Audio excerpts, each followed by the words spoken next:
Thank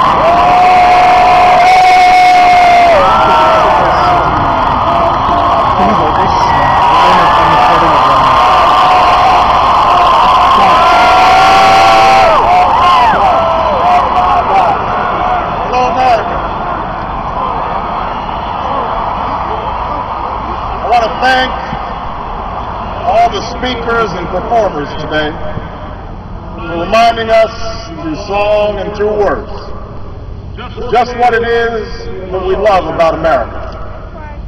I want to thank all of you for braving the cold and the crowds and traveling in some cases thousands of miles to join us here today.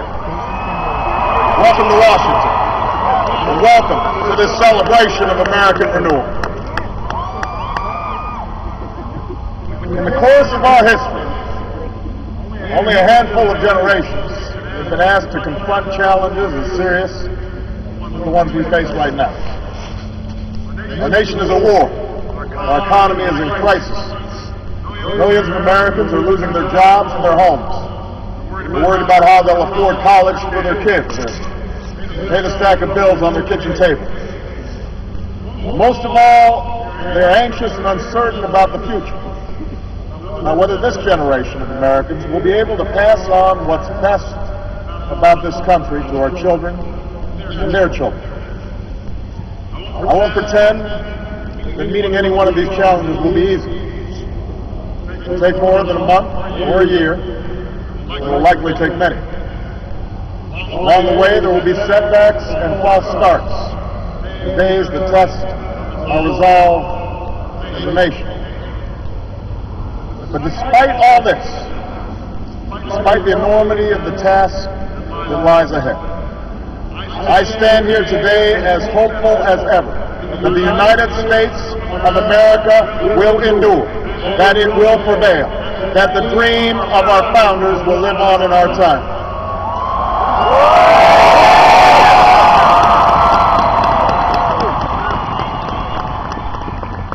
What gives me hope is what I see when I look out across this mall. When these monuments are chiseled, those unlikely stories that affirm our unyielding faith. Faith that anything is possible in America. Rising before us stands a memorial to a man who led a small band of farmers and shopkeepers in revolution against the army of an empire, all for the sake of an idea. On the ground below is a tribute to a generation that withstood war and depression. Men and women like my grandparents who toiled on bomber assembly lines and marched across Europe to free the world from tyranny's grasp. Directly in front of us is a pool that still reflects the dream of a king, the glory of a people who marched and bled so that their children might be judged by their character's content. And behind me, watching over the Union he saved, sits the man who in so many ways made this day possible. And yet, as I stand here today, what gives me the greatest hope of all is not the stone and marble that surrounds us, but what fills the spaces in between.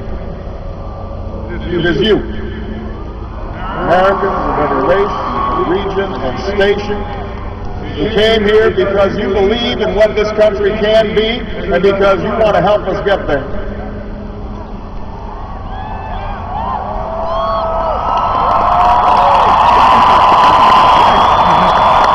The same thing that gave me hope from the day we began this campaign for the presidency nearly 2 years ago.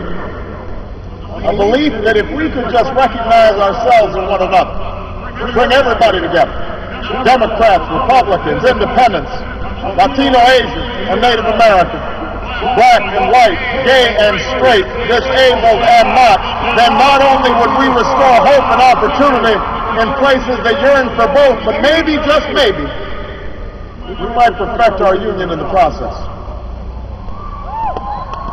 This is what I believe. But you made this belief real. You proved once more that people who love this country can change. As I prepare to assume the presidency, yours are the voices I will take with me every day when I walk into that Oval Office. The voices of men and women who have different stories but hold common hopes.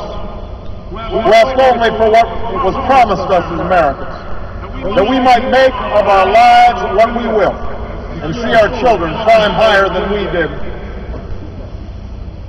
It is this thread that binds us together in common effort, that runs through every memorial on this mall, that connects us to all those who struggled and sacrificed and stood here before. It is how this nation has overcome the greatest differences and the longest odds, because there is no obstacle that can stand in the way of millions of voices calling for change. With which we began this campaign, and that is how we will overcome what ails us now. There is no doubt that our road will be long, that our climb will be steep, but never forget that the true character of our nation is revealed not during times of comfort and ease, but by the right we do when the moment is hard. I ask you to help reveal that character once more. And together, we can carry forward as one nation and one people the legacy of our forefathers that we celebrate today.